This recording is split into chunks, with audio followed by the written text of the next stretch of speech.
Hello students, कैसे हैं आप सब। एक बार फिर से आपके अपने यूट्यूब चैनल ऑनलाइन केमिस्ट्री में आपका बहुत बहुत स्वागत है। यूनिट 4 के बहुत सारे वीडियोस मैंने आपके लिए अवेलेबल कर दिए हैं प्लेलिस्ट में। यूनिट 4 की प्लेलिस्ट में आप जाइए और उन सभी वीडियोस को आपको देखना चाहिए, क्योंकि सभी जो टॉपिक है इम्पोर्टेंट टॉपिक है आपकी एग्ज़ाम के लिए। और आज जो हम पढ़ने जा रहे हैं ये भी आपकी एग्ज़ाम के लिए बहुत ही ज़्यादा इम्पोर्टेंट है। आज हम पढ़ेंगे रासायनिक अभिक्रिया का संघट्ट सिद्धांत या टक्करों का सिद्धांत।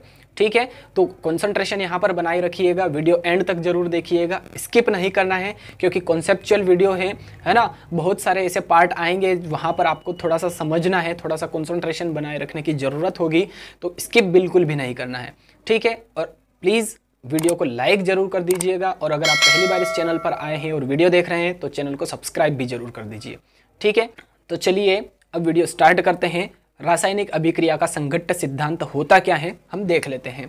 लिखा है कि यह सिद्धांत मैक्स ट्राउड्स, है ना, साइंटिस्ट का नाम है मैक्स ट्राउड्स तथा लुईस ने प्रतिपादित किया था।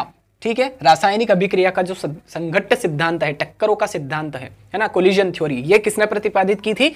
मैक्स ट्राउड्स तथा लुईस ने प्रतिपादित की थी। अब इस सिद्धांत के अनुसार अभिकारक अणुओं को ठोस गोले माना जाता है ना। कोई भी जैसे कि अभिकारक हैं उनको क्या कहा जाता है, क्या माना जाता है? ठोस गोले माना जाता है। जैसे कि कोई भी अभिकारक ए है ना, तो इसको ऐसे ठोस गोला माना जाता है। कोई भी अभिकारक हो, ठीक है, तो उनको ठोस गोले माना जाता है इस संघट्ट सिद्धांत के अनुसार। ठीक है, एवं यह माना जाता है कि अभिक्रिया अणुओं के आपस में संघट्ट या टक्कर होने के कारण संपन्न होती है। और इस सिद्धांत के अनुसार ऐसा भी माना जाता है कि कोई भी अभिक्रिया कब संपन्न होगी? जब उनके बीच में कोई टक्कर हो या संघट्ट हो, है ना। जैसे कि कोई भी कंटेनर है आपके पास, कोई भी पात्र है, कंटेनर है, उसमें आपने 2 अभिकारक या 3 अभिकारक, जितने भी अभिकारक है वो आपने लिए हैं। ठीक है, रेड और ब्लू में ये अभिकारक के अणु हैं। तो ये अभिकारक के अणु जब आपस में टकराएंगे तो टकराने के फलस्वरूप ही कोई अभिक्रिया संपन्न होगी। ऐसा इस संघट्टवाद का, ऐसा इस संघट्ट सिद्धांत का मानना है। ठीक है, लुईस और मैक्स ट्राउड्स का मानना है। उन्होंने यह सिद्धांत प्रतिपादित किया था। तो उनके अनुसार किसी भी अभिकारक के जो अणु हैं उनको ठोस गोले के रूप में माना जाता है। पहली बात तो ये। दूसरी बात उन्होंने बोली कि अभिक्रिया अणुओं के आपस में टक्कर या संघट्ट होने के कारण संपन्न होती है ना। यहाँ पर ये जो 2 अभिकारक अणु है इस बॉक्स के अंदर, रेड और ब्लू में, तो ये जब आपस में टकराएंगे, संघट्ट होगा इनके बीच में, तभी अभिक्रिया आगे बढ़ेगी और अभिक्रिया संपन्न होने के बाद हमें प्रोडक्ट मिलेगा, है ना। उत्पाद जो है वो बाद में हमें मिलेगा। तो पहली बात तो ये कि ठोस गोले हैं अभिकारक के अणु, और दूसरी बात ये कि अभिक्रिया तब संपन्न होगी जब जो अभिकारक अणु है उनके बीच में टक्कर हो। यहाँ तक आई थिंक आपको अच्छे से क्लियर हो चुका है कि ये जो संघट्ट सिद्धांत है ये कहना क्या चाहता है। अब आगे देखते हैं क्या लिखा है कि यह सिद्धांत 2 कारकों पर आधारित है ना। 2 फैक्टर्स हैं, इसको प्रभावित करने वाले 2 कारक हैं। जान लेते हैं कौन कौन से कारक हैं। पहला है संघट्ट आवृत्ति। अब संघट्ट आवृत्ति क्या होती है? आगे लिखा है परिभाषा। अभिक्रिया मिश्रण में इकाई आयतन में प्रति सेकंड होने वाली टक्करों की संख्या को संघट्ट आवृत्ति कहते हैं, और इसे Z से निरूपित किया जाता है या Z से प्रदर्शित किया जाता है। एक बार फिर से देखते हैं परिभाषा इसकी। अभिक्रिया मिश्रण में, है ना, ये कोई कंटेनर है, पात्र है, इसमें अभिक्रिया मिश्रण लिया है हमने, अभिकारक के अणु लिए हैं। ठीक है, रेड और ब्लू 2 अभिकारक के अणु लिए हैं, तो अभिक्रिया मिश्रण हो गया ये, है ना। तो अभिक्रिया मिश्रण में इकाई आयतन में, है ना, इकाई आयतन में प्रति सेकंड, हर 1 सेकंड, मतलब कि 1 सेकंड की बात कर रहा है ना, तो इकाई आयतन में प्रति सेकंड होने वाली टक्करों की संख्या को संघट्ट आवृत्ति कहते हैं, और इसे Z से प्रदर्शित किया जाता है ना। ये कोई पात्र है, इसके अंदर कोई अभिक्रिया हो रही है, 2 अभिकारक के अणु हमने डाल दिए हैं इसमें, और इसमें अभिक्रिया हो रही है। तो क्या लिखा है परिभाषा में कि अभिक्रिया मिश्रण में इकाई आयतन में प्रति सेकंड होने वाले टक्करों को, है ना, इकाई आयतन में, इस अभिक्रिया मिश्रण के इकाई आयतन में प्रति सेकंड होने वाली टक्करों की संख्या या संघट्टों की संख्या को ही संघट्ट आवृत्ति कहा जाता है, और इसे Z से प्रदर्शित किया जाता है। ठीक है, परिभाषा क्लियर है। अब लिखा है कि अभिक्रिया की दर संघट्ट आवृत्ति के समानुपाती होती है। अब समानुपाती का मतलब आपको पता है ना, कि अगर संघट्ट आवृत्ति की संख्या ज्यादा होगी, ध्यान दीजिएगा, अगर संघट्ट आवृत्ति की संख्या ज्यादा होगी यानी कि Z की वैल्यू ज्यादा होगी तो ऑब्वियसली अभिक्रिया की जो दर है वो भी तेज गति से होगी, है ना, अभिक्रिया की जो दर है वो तीव्र होगी। इसके विपरीत अगर संघट्ट आवृत्ति कम होगी, है ना, Z की वैल्यू क्या होगी, लो होगी, कम होगी, तो अभिक्रिया की दर धीमी होगी। ठीक है, फर्स्ट पॉइंट जो है, पहला कारक जो है वो आई थिंक आपको अच्छे से क्लियर हो चुका है। अब बात करते हैं सेकंड फैक्टर की। क्या लिखा है, प्रभावी संघट्ट। अब प्रभावी संघट्ट किसे कहते हैं, लिखा है कि प्रायः सभी टक्कर प्रभावी नहीं होती हैं, है ना, सभी टक्करें या सभी संघट्ट प्रभावी नहीं होते हैं। इसको थोड़ा सा एग्जांपल से मैं एक्सप्लेन करता हूं, आपको 100% क्लियर होने वाला है। ठीक है, आपका काम बस वीडियो देखना है। आप जब तक मेरे चैनल पर हैं, मेरा वीडियो देख रहे हैं, आपको टेंशन लेने की कोई ज़रूरत नहीं है। एग्जाम्पल के लिए आप मान लीजिए कि आप कहीं घूमने जा रहे हैं, है ना, घूमने जा रहे हैं, आपको रास्ता पता नहीं है। अब थोड़ी दूर आप चले गए और फिर आपको याद आया यार ये रास्ता तो गलत है ना, हम दूसरे रास्ते पर चले गए, हम रास्ता भटक गए हैं। फिर वहाँ से फिर यू टर्न लिया आपने और फिर सही रास्ते पर गए। तो अब जो आपने जो गलत रास्ता चुना था, है ना, आपके जो लक्ष्य को पाने के लिए आपने जो गलत रास्ता चुना था, वहाँ पर भी आप गए, है ना, आपने जो डिस्टेंस है वो तय की, जो दूरी है वो तय की। तो इसका मतलब ये है कि आपने वो जो दूरी तय की वो प्रभावी नहीं है। उस दूरी को तय करने पर आप अपने लक्ष्य पर नहीं पहुंच पा रहे हैं, है ना, और उसके बाद आपने यू टर्न लिया, फिर आप सही रास्ते पर गए। सही रास्ते पर जाने के बाद में आपने अपने लक्ष्य को प्राप्त कर लिया। तो यहाँ पर दो चीज़ें हैं, एक तो आपने गलत रास्ता चुन लिया, दूसरा एक सही रास्ता चुन लिया। तो जो गलत रास्ता चुना वो भी तो आपने दूरी तय की है ना, है ना। तो यहाँ पर यही कहना चाह रहा है कि प्रायः सभी टक्कर प्रभावी नहीं होते हैं। हर बार आप सही रास्ते पर नहीं जा सकते। अगर आपको रूट पता नहीं है उसका, तो उस रास्ते का रूट पता नहीं है आपको, तो ठीक है, तो प्रायः सभी टक्कर प्रभावी नहीं होते हैं, है ना। वे टक्कर जो किसी रासायनिक अभिक्रिया को संपन्न कराते हैं, अर्थात अभिकारकों को उत्पाद में परिवर्तित करते हैं। ध्यान दीजिएगा, अभिकारकों को उत्पाद में परिवर्तित करते हैं, प्रभावी टक्कर या प्रभावी संघट्ट कहलाते हैं और इसे F से प्रदर्शित किया जाता है, स्मॉल f से डिनोट किया जाता है प्रभावी टक्करों को या प्रभावी संघट्ट को। ठीक है, एग्जाम्पल के थ्रू आपको आई थिंक अच्छे से क्लियर हो चुका है कि ये जो पॉइंट है ये कहना क्या चाह रहा है आपसे, ये परिभाषा बोलना क्या चाह रही है आपसे। एग्जाम्पल के लिए थोड़ा सा मैं आपको यहाँ पर बता देता हूँ, आपको अच्छे से क्लियरिटी हो जाएगी। देखिए, हमारे पास हाइड्रोजन के 2 अणु हैं और साथ में आयोडीन के भी 2 अणु हैं, है ना। ये जो है बॉन्ड है, ये जो लाइन है ये बॉन्ड है। ठीक है, तो ये जब अभिक्रिया करेंगे, है ना, जब अभिक्रिया करेंगे तो कैसे अभिक्रिया होगी। हाइड्रोजन अगर हाइड्रोजन के अणुओं से टकराएगा तो आप ही बताइए अभिक्रिया संपन्न होगी क्या। आपको पता है हाइड्रोजन और आयोडीन दोनों मिलते हैं तो हाइड्रोजन आयोडाइड बनता है। ठीक है, H2 + I2 gives 2HI। बहुत बार ये रिएक्शन हमने पढ़ी भी है ना, देखी भी होगी आपकी बुक में। तो आप ही बताइए कि हाइड्रोजन के अणु जब हाइड्रोजन के ही अणुओं से अगर टक्कर मारेंगे, संघट्ट करेंगे, तो अभिक्रिया संपन्न होगी क्या। बिल्कुल भी नहीं होगी। इसी तरह से अगर आयोडीन के अणु अगर आयोडीन के अणुओं से ही टक्कर करेंगे तो भी अभिक्रिया संपन्न नहीं होने वाली है। यहाँ तक आई थिंक सभी बच्चों को क्लियर है ना। अब अभिक्रिया कब होगी, जब हाइड्रोजन का ये अणु आयोडीन के या तो इस अणु से या आयोडीन के इस अणु से टक्कर करेगा। ठीक है, या फिर ये जो हाइड्रोजन है नीचे वाला, है ना, ये हाइड्रोजन का अणु या तो इस आयोडीन से या फिर इस आयोडीन से क्रिया करेगा, तभी जाकर अभिक्रिया संपन्न होगी, है ना। और क्या मिलेगा हमें, प्रोडक्ट मिलेगा, 2HI मिलेगा, हाइड्रोजन आयोडाइड मिलेगा। तो आई थिंक आप मेरी बात को अच्छे से क्लियरली समझ पा रहे होंगे मैं क्या कहना चाहता हूं कि प्रभावी टक्कर होना चाहिए। टक्कर तो हो रही है, हाइड्रोजन के अणुओं की हाइड्रोजन के अणुओं के साथ भी टक्कर हो रही है, आयोडीन के अणुओं के आयोडीन के अणुओं के साथ भी टक्कर हो रही है। लेकिन अभिक्रिया कब संपन्न होगी, जब हाइड्रोजन का अणु आयोडीन के अणु से टक्कर करेगा, है ना, तब जाकर अभिक्रिया कोई संपन्न होगी।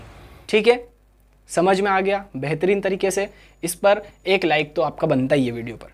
ठीक, तो प्रभावी टक्कर आई थिंक आपको समझ में आ गई होगी, है ना। अब आगे लिखा है कि अभिक्रिया की दर प्रभावी टक्करों के भी समानुपाती होती हैं। अब जो अभिक्रिया की दर होती है वो भी किसके समानुपाती होती है, प्रभावी टक्करों के समानुपाती होती है। अर्थात R समानुपाती F, है ना। R क्या है? अभिक्रिया दर है, और F क्या है? प्रभावी टक्कर। ठीक है, प्रभावी टक्करों को F से प्रदर्शित किया जाता है, या प्रभावी संघट्ट भी कह सकते हैं। प्रभावी संघट्ट, प्रभावी टक्कर एक ही बात है ना। टक्करों का सिद्धांत या संघट्ट का सिद्धांत एक ही बात है। ठीक, तो क्लियर हो गया। अब देखिए, अगर प्रभावी टक्करों की संख्या ज्यादा है, F की वैल्यू ज्यादा है, तो ऑब्वियसली R की वैल्यू ज्यादा होगी। F की वैल्यू अगर कम है या लो है, तो ऑब्वियसली R की वैल्यू भी क्या हो जाएगी? कम हो जाएगी। ठीक है, क्लियर है। दोनों ही पॉइंट आपको अच्छी तरीके से, बेहतरीन तरीके से क्लियर हो चुके हैं। अब आगे क्या लिखा है कि लेकिन अभिक्रिया संपन्न होने के लिए अभिकारक अणुओं को 2 अवरोधक भी पार करने पड़ते हैं। कितने अवरोधक? 2 अवरोधक। अवरोधक का मतलब बैरियर। ठीक है, 2 अवरोधक भी पार करने पड़ते हैं, तभी प्रभावी टक्कर संभव है। लो भैया, एक और लॉजिक आ गया, एक और यू टर्न आ गया है। क्या लिख रहा है ये? कि अभिक्रिया संपन्न होने के लिए अभिकारक अणुओं को 2 अवरोधक भी पार करने पड़ते हैं। जब तक 2 अवरोधक पार नहीं करेंगे, तब तक प्रभावी टक्कर संभव नहीं है ना। ये जो है प्रभावी टक्कर या प्रभावी संघट्ट वाला पॉइंट, ये कब होगा? जब अभिकारक अणु 2 बैरियर्स को पार कर जाए, और अगर उन 2 बैरियर्स को पार नहीं किया अभिकारक अणुओं ने, तो प्रभावी टक्कर नहीं होगी। प्रभावी टक्कर नहीं होगी तो अभिक्रिया संपन्न नहीं होगी। अभिक्रिया संपन्न नहीं होने का क्या मतलब है? कि अभिकारक के अणु उत्पाद में परिवर्तित नहीं होंगे। ठीक है, क्लियर है सब कुछ। तो चलिए अब बात कर लेते हैं कि वो 2 अवरोधक कौन कौन से हैं, वो 2 बैरियर्स कौन कौन से हैं जिनको पार करके ही प्रभावी टक्कर संभव हो पाती है और कोई भी रासायनिक अभिक्रिया संपन्न हो पाती है। ठीक है, तो पहला जो अवरोधक है, पहला जो बैरियर है, वो ऊर्जा अवरोधक है ना, एनर्जी बैरियर। अब ये है क्या चीज? लिखा है कि अभिकारक अणुओं में अभिक्रिया संपन्न कराने के लिए न्यूनतम ऊर्जा होनी चाहिए। इस ऊर्जा को देहली ऊर्जा कहते हैं, देहली ऊर्जा। ठीक है, जब तक इस ऊर्जा अवरोध को पार नहीं किया जाता, तब तक अभिक्रिया संपन्न नहीं होती है, अर्थात अभिकारक अणुओं में प्रभावी टक्कर नहीं हो पाती है ना। प्रभावी टक्कर नहीं हो पाएगी जब तक इस ऊर्जा अवरोध को पार नहीं किया जाता अभिकारक अणुओं के द्वारा। अब बात आती है यहाँ पर कि देहली ऊर्जा क्या है। इसको थोड़ा सा एग्जाम्पल के थ्रू हम समझते हैं, आपको अच्छे से क्लियर हो जाएगा। जैसे कि आपके पास पानी है, ठीक है, वाटर है आपके पास। अब ये लिक्विड फेज में है ना, द्रव अवस्था में। तो द्रव अवस्था में है, इसका मतलब इसका कुछ ना कुछ टेम्परेचर होगा। सपोज कर लेते हैं कि इसका टेम्परेचर 10 डिग्री सेंटीग्रेड है ना। 0 डिग्री सेंटीग्रेड होता तो ये ठोस अवस्था में बदल जाता, बर्फ में बदल जाता, है ना। लिक्विड में है, इसका मतलब ये इसका जो टेम्परेचर है उसका 5 डिग्री सेंटीग्रेड या 10 डिग्री सेंटीग्रेड या 20 डिग्री सेंटीग्रेड, कुछ ना कुछ तो टेम्परेचर अपने आप में इसका होगा ही सही, है ना। क्यों? क्योंकि लिक्विड फेज में अगर 0 डिग्री सेंटीग्रेड होता तो ठोस में बदल जाता, बर्फ में बदल जाता। ठीक है, तो वाटर का जो टेम्परेचर है, सपोज कर लेते हैं, हम मान लेते हैं कि 10 डिग्री सेंटीग्रेड है। अब इसको जब उबालना है हमें, है ना, उबालना है, बॉईल करना है, बॉईल करना है, तो हमें बॉईल करने में कितना डिग्री सेंटीग्रेड चाहिए? 100 डिग्री सेंटीग्रेड चाहिए, आपको पता है ना। क्वथनांक का उन्नयन मैंने जब आपको पढ़ाया था, आपको बताया था कि पानी का या जल का क्वथनांक होता है 100 डिग्री सेल्सियस और हिमांक बिंदु होता है उसका 0 डिग्री सेल्सियस। ठीक है, 0 डिग्री सेल्सियस पर जाकर पानी क्या हो जाता है? बर्फ में बदल जाता है। ठीक है, तो हम यहाँ पर पढ़ रहे हैं कि जो पानी है उसका जो टेम्परेचर 10 डिग्री सेंटीग्रेड है, उसको बॉईल करना है तो 100 डिग्री सेंटीग्रेड तापमान की आवश्यकता होगी। अब कितना टेम्परेचर और दे दे कि यह 10 डिग्री सेंटीग्रेड 100 डिग्री सेंटीग्रेड में बदल जाए? ठीक है, तो 10 डिग्री सेंटीग्रेड में हमने 90 डिग्री सेंटीग्रेड और ऐड कर दिया, तो ये क्या हो गया? 100 डिग्री सेंटीग्रेड के बराबर हो गया। ठीक है, क्लियर है। तो 10 डिग्री सेंटीग्रेड तो उस पानी के पास, जो पानी हमने लिया था उसके खुद के पास वो उतना टेम्परेचर था, 10 डिग्री सेंटीग्रेड था। अब ये जो ऊपर से 90 डिग्री सेंटीग्रेड दिया है ना, 90 डिग्री सेंटीग्रेड क्या हो जाएगा? इसकी सक्रियण ऊर्जा। आगे हम पढ़ेंगे सक्रियण ऊर्जा वाला टॉपिक जो है वो आगे इस वीडियो के बाद ही हम पढ़ने वाले हैं। ठीक है, सक्रियण ऊर्जा और देहली ऊर्जा। ठीक, तो अभी यहाँ पर इतना समझ लीजिए कि ये जो 10 डिग्री सेंटीग्रेड है, ये इस पानी के पास खुद की अपनी ऊर्जा है, खुद का अपना टेम्परेचर है। 90 डिग्री सेंटीग्रेड हमने जो दूसरे सोर्स है है ना, उससे हमने और इसको दे दिया 90 डिग्री सेंटीग्रेड, तो ये कितने पे पहुंच गया, 100 डिग्री सेंटीग्रेड पर पहुंच गया। तो ये जो 90 डिग्री सेंटीग्रेड है, ये इस पानी के लिए क्या हो जाएगी, सक्रियण ऊर्जा हो जाएगी, एक्टिवेशन एनर्जी हो जाएगी। ठीक है, और जो टोटल एनर्जी हो जाएगी इसके पास, जो टोटल टेम्परेचर है जो इसको उबाल रहा है पानी को, है ना, कितना है, 100 डिग्री सेल्सियस। तो यही क्या होगी, इसकी दहली ऊर्जा। ठीक है, दहली ऊर्जा क्लियर हुआ, है ना। 10 डिग्री सेंटीग्रेड पानी के पास खुद का टेम्परेचर था, 90 डिग्री सेंटीग्रेड हमने दूसरे किसी सोर्स से दे दिया, दूसरे किसी स्रोत से दे दिया, तो टोटल कितना हो गया इसको उबालने के लिए, 100 डिग्री सेल्सियस। तो ये जो 100 डिग्री सेल्सियस है, 10 + 90 = 100, तो ये 100 डिग्री सेंटीग्रेड है, यही इस पानी के लिए क्या हो जाएगी, दहली ऊर्जा हो जाएगी। थ्रेशोल्ड एनर्जी इसको इंग्लिश में कहा जाता है। ठीक है, तो क्लियर हुआ दहली ऊर्जा किसे कहते हैं। देखिए एक एक चीज़ बहुत ही ज़्यादा इंपॉर्टेंट है और बहुत ही बारीकी से मैं आपको समझा रहा हूँ। प्लीज़ वीडियो को लाइक किए बिना आपको जाना नहीं है। ठीक है, और अगर आप पहली बार इस चैनल पर आए हैं और वीडियो देख रहे हैं तो सब्सक्राइब किए बिना भी नहीं जाना है। ओके, ठीक। तो लिखा क्या है कि अभिकारक अणुओं में अभिक्रिया संपन्न कराने के लिए, है ना, जो अभिकारक अणु है, जो पार्टिकल्स हैं, मॉलिक्यूल्स हैं, उनमें अभिक्रिया संपन्न कराने के लिए न्यूनतम ऊर्जा होनी चाहिए। उन मॉलिक्यूल्स में, उन अणुओं में न्यूनतम ऊर्जा होनी चाहिए, है ना। और वो न्यूनतम ऊर्जा क्या कहलाएगी, दहली ऊर्जा, है ना। अभिक्रिया संपन्न कराने के लिए पानी को बॉईल करने के लिए कितना डिग्री सेंटीग्रेड चाहिए, तापमान 100 डिग्री सेंटीग्रेड। तो 100 डिग्री सेंटीग्रेड होगा तभी जाकर पानी बॉईल होगा, वाटर बॉईल होगा, नहीं तो नहीं होगा, है ना। तो वो न्यूनतम एनर्जी है पानी को उबालने के लिए। न्यूनतम एनर्जी क्या है, न्यूनतम टेम्परेचर क्या है, 100 डिग्री सेल्सियस, है ना। तो वही कह रहा है यहाँ पे। तो इस ऊर्जा को क्या कहेंगे, हम दहली ऊर्जा कहेंगे।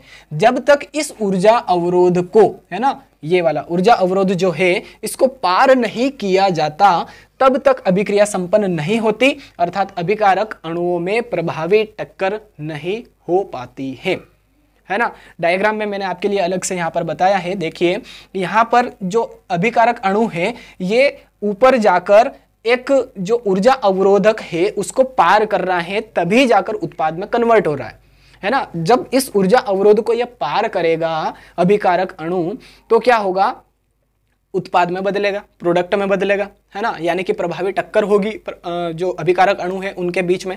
तो प्रभावी टक्कर होने के बाद में क्या होगा, ऊर्जा अवरोध को पार करेगा। ठीक है, और ऊर्जा अवरोध को जैसे ही पार कर लिया, वो प्रोडक्ट में चेंज हो जाएगा।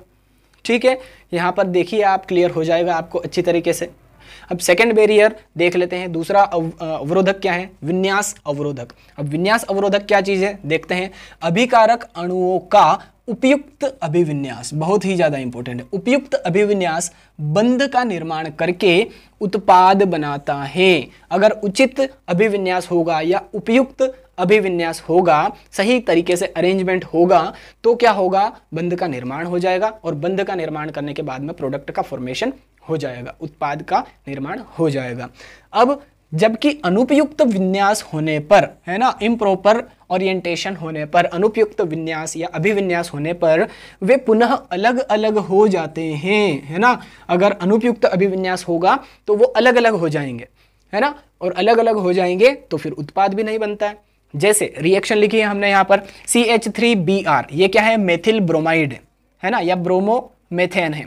IUPAC नाम ब्रोमोमेथेन और साधारण नाम मेथिल ब्रोमाइड। ठीक, तो ये हाइड्रोक्सिल आयन से जब क्रिया करेगा मेथिल ब्रोमाइड, तो क्या बनेगा, देखिए CH3OH, मेथेनॉल बनेगा या मेथिल अल्कोहल बनेगा, और ब्रोमाइड आयन बाहर हो जाएगा।